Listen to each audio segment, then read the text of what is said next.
অস্তিত্ব, তোমার অস্তিত্ব, কোনো গূঢ় অর্থ আছে কি তোমার? আছে কি কোনো প্রাণের অস্তিত্ব? তবে হয় কেন বিনাশ? কেন নয় অমর?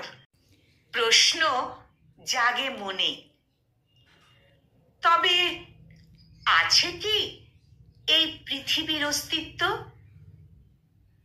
তবে কি আমরা সবাই ঘূর্ণায়মান জীব, অস্তিত্ববিহীন জীব, যারা ক্ষণিকের জন্যে আসে আবার চলে যায়? তাহলে তাহলে অস্তিত্ব তুমি কি ক্ষণিকের? তাহলে পৃথিবী কি ক্ষণস্থায়ী? আজও আমার মনে প্রশ্ন জাগে, আমি কি আমার অস্তিত্ব? সংকলিত এই অংশটির উচ্চারণে আমি নিবেদিতা।